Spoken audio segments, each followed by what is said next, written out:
Good evening all. ఒకసారి April 1వ తారీఖు కరెంట్ అఫైర్స్ చదువుకుందాం.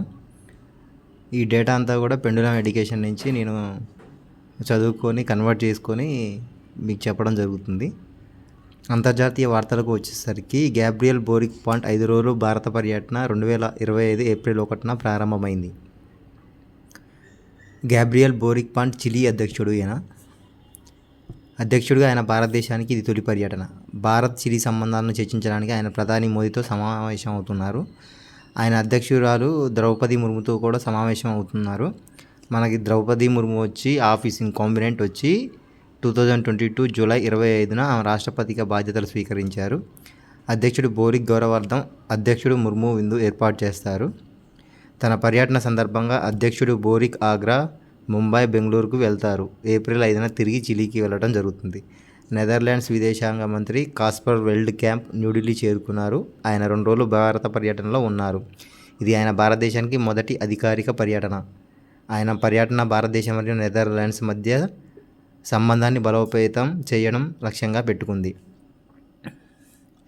2009లో భారతదేశం చిలీ దౌత్య సంబంధాల స్థాపనకు 60 సంవత్సరాలు పూర్తయ్యాయి. లాటిన్ అమెరికా, కరేబియన్ LAC ప్రాంతంలో చిలీ భారతదేశం యొక్క 5వ అతిపెద్ద వాణిజ్య భాగస్వామి. శాంటియాగో దాని రాజధాని మరియు చిలీ పేసో దాని కరెన్సీ. పేసో అనేది దాని చిలీ యొక్క కరెన్సీ. 2022 సంవత్సరం భారతదేశం మరియు నెదర్లాండ్స్ మధ్య దౌత్య సంబంధాలు ఏర్పడి 75 సంవత్సరాలు పూర్తవుతుంది. నెదర్లాండ్స్ ఐరోపాలో భారతదేశం యొక్క 4వ అతిపెద్ద వాణిజ్య భాగస్వామి. 2021-22 ఆమ్స్టర్డామ్ దాని రాజధాని మరియు దాని కరెన్సీ వచ్చి యూరో.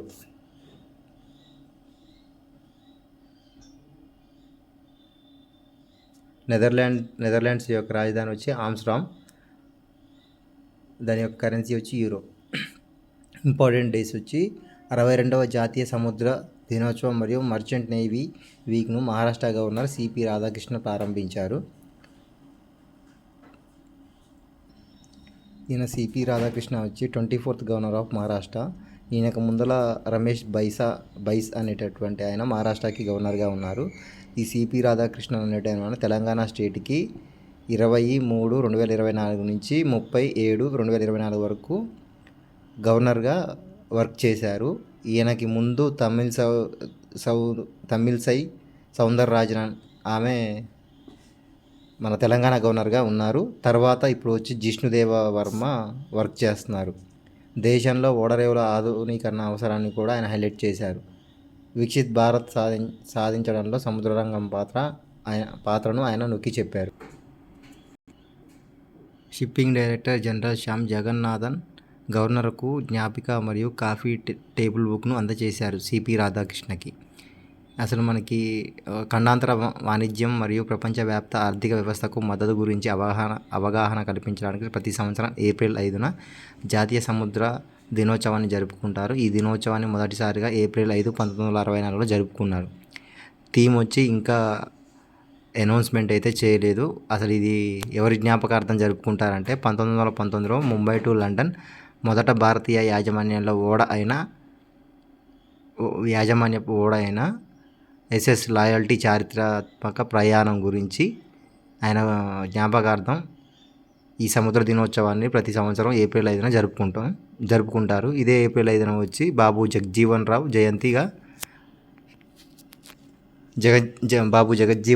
జయంతి జరుపుతారు. అంశం మిజోరాం రాష్ట్రం గురించి.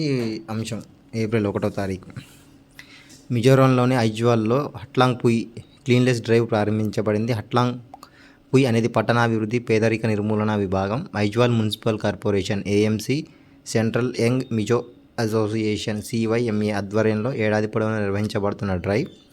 రాష్ట్ర వ్యాప్తంగా క్లీన్లెస్ క్యాంపెయిన్ హట్లాంగ్ పుయ్ మార్చి 2025 వరకు కొనసాగుతుంది. ప్రారంభోత్సవ కార్యక్రమంలో పట్టణాభివృద్ధి, పేదరిక నిర్మూలన మంత్రి K. సప్తాంగ మాట్లాడుతూ ప్రభుత్వం ఐజ్వాల్లో మున్సిపల్ వ్యర్థాల నిర్వహణ కోసం సమగ్ర ప్రణాళికపై దృష్టి సారించారని అన్నారు. ఈ ప్రణాళిక ద్వారా ప్రభుత్వం అన్ని సీజన్లలో రాజధాని నగరాన్ని చక్కగా మరియు శుభ్రంగా ఉంచాలని లక్ష్యంగా పెట్టుకుంది. సప్తాంగ ప్రకారం ఆసుపత్రులు మరియు ఆరోగ్య సంరక్షణ కేంద్రాలు క్లీన్లెస్ క్యాంపెయిన్స్ కోసం ప్రభుత్వం common biomedical waste treatment facility ఏర్పాటు చేస్తుంది. Next topic Telangana.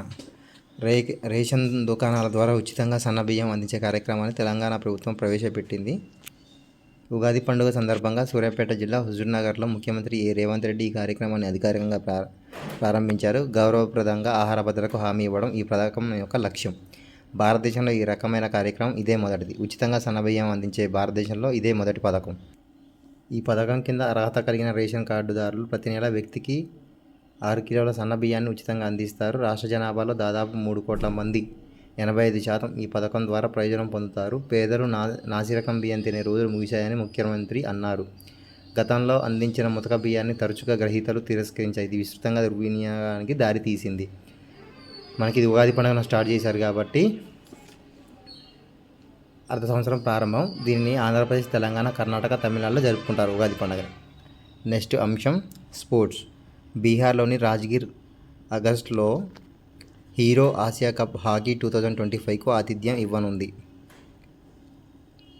ఈ విషయంలో పాట్నాలోని పాటలీపుత్ర స్పోర్ట్స్ కాంప్లెక్స్లో హాకీ ఇండియా మరియు బీహార్ రాష్ట్ర క్రీడా అథారిటీ ఒక అవగాహన ఒప్పందంపై సంతకం చేశాయి. బీహార్ ఇటీవల అభివృద్ధి చేసిన రాజ్గిర్ హాకీ స్టేడియంలో ఆగస్టు 29 నుంచి సెప్టెంబర్ 7 వరకు టోర్నమెంట్ను నిర్వహిస్తుంది. గత సంవత్సరం నవంబర్లో జరిగిన మహిళల ఆసియా ఛాంపియన్స్ ట్రోఫీ తర్వాత రాజ్గిర్ తన 2వ అంతర్జాతీయ క్రీడా ఈవెంట్ను నిర్వహిస్తుంది. ఈ టోర్నమెంట్లో భారతదేశం విజయం సాధించింది. భారతదేశం, పాకిస్తాన్, జపాన్, కొరియా, చైనా మరియు మలేషియాతో సహా 8 జట్లు హీరో ఆసియా కప్ యొక్క 12వ ఎడిషన్లో పాల్గొంటాయి. మిగిలిన 2 జట్లు అర్హత టోర్నమెంట్ ఏహెచ్ఎఫ్ కప్ ద్వారా తమ స్థానాన్ని దక్కించుకుంటాయి. పురాతన కాలంలో రాజగృహంగా పిలువబడే రాజగిర్ మగధ రాజ్యానికి మొదటి రాజధాని. అంటే ఇప్పుడు ఈ రాజగిర్ వచ్చి మనకి బీహార్లో ఉంది కాబట్టి దాని హిస్టరీ వచ్చి మగధ రాజ్యానికి మొదటి రాజధాని.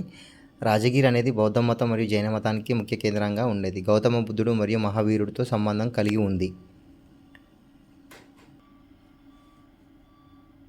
నెక్స్ట్ టాపిక్ వచ్చి అంతరిక్షం మరియు ఐటీ.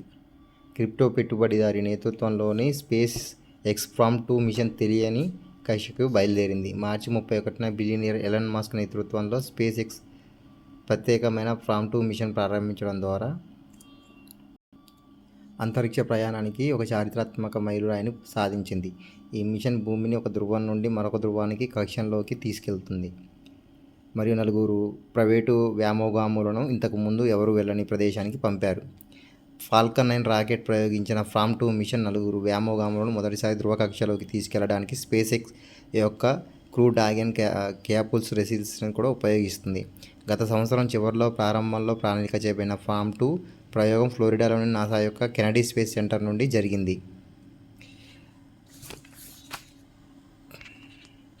మాల్తీస్ పెట్టుబడిదారుడు బిట్కాయిన్ మైనింగ్ కంపెనీ వ్యవస్థాపకుడు చూన్ వాంగ్ ఈ మిషన్కు నాయకత్వం వహించారు. మానవులు ఈ అన్వేషించిన వృత్తంలో ప్రయాణించడం ఇదే మొదటిసారి. చూన్ వాంగ్ మరియు అతని బృందం 3 నుండి 5 రోజులు మిషన్లో బయలుదేరారు. ఇందులో 22 శాస్త్రీయ ప్రయోగాలు ఉన్నాయి. ఈ ప్రయోగాలు మానవ శరీరంపై అంతరిక్ష యానం, సూక్ష్మ గురుత్వాకర్షణ ప్రభావాలను అధ్యయనం చేయడంపై దృష్టి పెడతాయి. మానవ ఆరోగ్యంపై అంతరిక్షం యొక్క ప్రభావాల గురించి మన అవగాహనను మరింత పెంచుతాయి. Indian polity. అలహాబాద్ హైకోర్టు 582 మంది న్యాయాధికారులను బదిలీ చేసింది. యూపీలో జరిగిన ఒక ప్రధాన పరిపాలనా మార్పులో 443 మంది న్యాయమూర్తులతో సహా 582 మంది న్యాయాధికారులను బదిలీ చేశారు. కొంతమంది అదనపు జిల్లా మరియు సెషన్స్ న్యాయమూర్తులు, సివిల్ న్యాయమూర్తులు, సీనియర్ డివిజన్ మరియు సివిల్ న్యాయమూర్తులు, జూనియర్ డివిజన్ బదిలీ చేయబడ్డారు.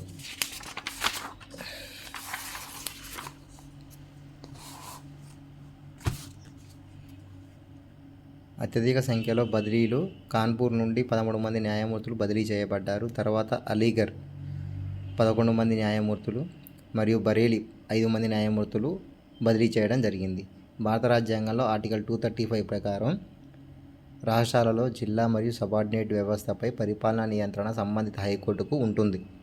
దిగువ కోర్టులో హిందీ లేదా ప్రాంతీయ భాష వాడకాన్ని సంబంధిత హైకోర్టు మరొక హైకోర్టుకు న్యాయమూర్తికి బదిలీ చేయవచ్చని ఈ ప్రక్రియ రాష్ట్రపతి భారత ప్రధాన న్యాయమూర్తితో సంప్రదించడం జరుగుతుంది. నెక్స్ట్ టాపిక్ వచ్చి డిఫెన్స్. భారత వైమానిక దళంలో భారత వైమానిక దళం గ్రీస్లో జరిగే నిహో కోస్ట్ 25 వ్యాయామంలో పాల్గొంటుంది. మార్చి 31న గ్రీస్ హైలేక్ వైమానిక దళం నిర్వహించే 12 రోజుల వ్యాయామంలో భారతదేశం పాల్గొంటుంది. 15 దేశాలు పాల్గొంటున్న బహుళ జాతి వ్యాయామం మరియు 2025 ఏప్రిల్ 11 వరకు కొనసాగుతుంది. Su-30 MKI, IL-78 మరియు C-17 విమానాలను ఎనేబుల్ చేసే పోరాటాలతో సహా భారత వైమానిక దళ బృందం ఈ వ్యాయామాల్లో పాల్గొంటుంది. ఈ వ్యాయామం పాల్గొనే వైమానిక దళాల మధ్య అంతర్జాతీయ సహకారం మరియు పరస్పర సామర్థ్యాన్ని పెంచుతుంది. భారతదేశం యొక్క వ్యూహాత్మక భాగస్వామ్యాలను బలోపేతం చేస్తుంది. కాబట్టి IAF భాగస్వామ్యం ముఖ్యమైనది. ఇన్హో కోస్ అనేది ద్వైవార్షిక బహుళ జాతి వైమానిక వ్యాయామం. 2025 ఎడిషన్లో పాల్గొనే వారిలో Greece, Bharatadesam, Israel, Italy, France, Poland, Qatar, UAE, USA, Spain, Montenegro ఉన్నాయి. నేషనల్ న్యూస్ ఒకసారి చూద్దాం. మయన్మార్ను 7.7 తీవ్రతతో భూకంపం తాకినప్పుడు భారతదేశం ఆపరేషన్ బ్రహ్మను ప్రారంభించింది.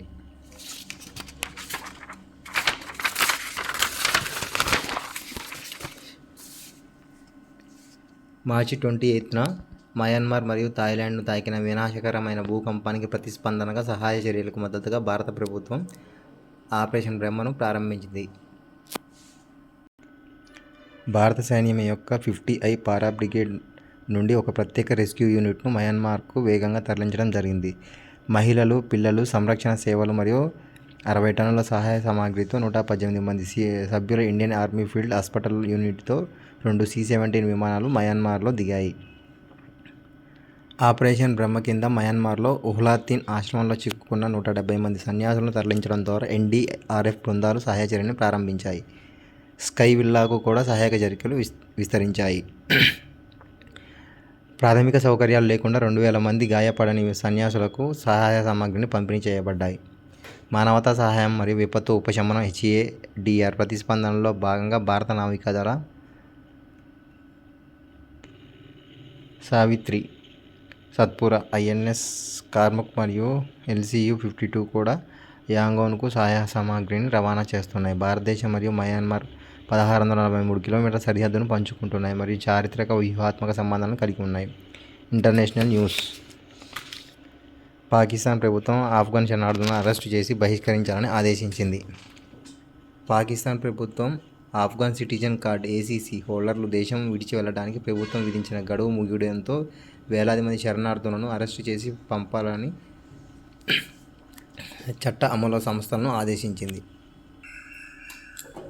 రిజిస్ట్రేషన్ ప్రూఫ్ కార్డును కలిగి ఉన్న మరియు జంట నగరాల్లో ఇస్లామాబాద్ మరియు రావల్పిండి నివసిస్తున్న ఆఫ్ఘన్లు ప్రభుత్వ విధానానికి అనుగుణంగా పాకిస్తాన్ విడిచి వెళ్ళాలని ప్రభుత్వ ఆదేశాలు ఆదేశించాయి. 1979లో సోవియట్ యూనియన్ ఆఫ్ఘనిస్తాన్ను ఆక్రమించినప్పటి నుండి లక్షలాది మంది ఆఫ్ఘన్లు ఆశ్రయం కోసం పాకిస్తాన్కు వచ్చారు.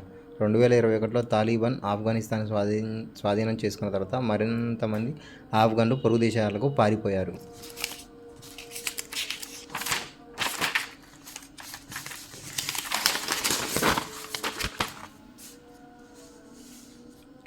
శరణార్థులపై అంతర్జాతీయ ప్రయత్నాలు. 1951 శరణార్థుల సమావేశం లేదా జెనీవా సమావేశం అనేది శరణార్థులను నిర్వచించే మరియు వారి హక్కుల వివరాలను అందించే ఒక ఒప్పందం. యునైటెడ్ నేషన్స్ ఒప్పందం. సమావేశం ప్రకారం శరణార్థి అంటే హింసకు గురవుతారనే బలమైన భయం కారణంగా వారు జాతీయత ఉన్న దేశానికి లేదా దేశం లేని పక్షంలో అలవాటు నివాస దేశానికి తిరిగి రాలేని లేదా ఇష్టపడని వ్యక్తి.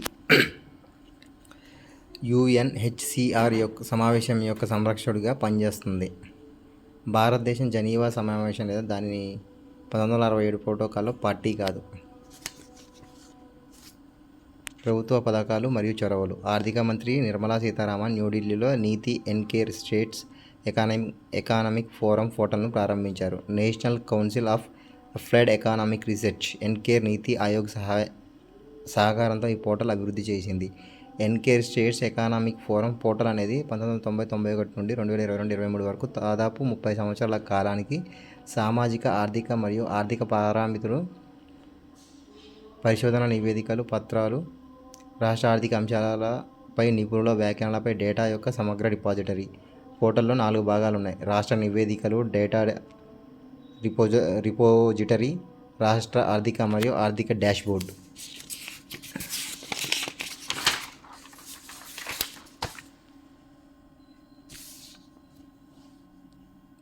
4వ భాగం వచ్చి పరిశోధన మరియు వ్యాఖ్యానం. National council of applied economic research NCAER భారతదేశంలో పురాతన మరియు అతిపెద్ద స్వతంత్ర ఆర్థిక విధాన పరిశోధన థింక్ ట్యాంక్. ఇది 1956లో న్యూఢిల్లీలో స్థాపించబడింది. National institute for transforming India అనేది భారత ప్రభుత్వ అత్యున్నత ప్రజా విధాన థింక్ ట్యాంక్. ఇది జనవరి 1, 2015 స్థాపించబడింది. ప్రధానమంత్రి నీతి ఆయోగ్ యొక్క ఎక్స్ అఫీషియో చైర్పర్సన్. ఈ విధంగా ఫస్ట్కి ఏప్రిల్ కరెంట్ అఫైర్స్ ఉన్నాయి. మరికొన్ని కరెంట్ అఫైర్స్తో నెక్స్ట్ వీడియోలో కలుద్దాం. Thank you all.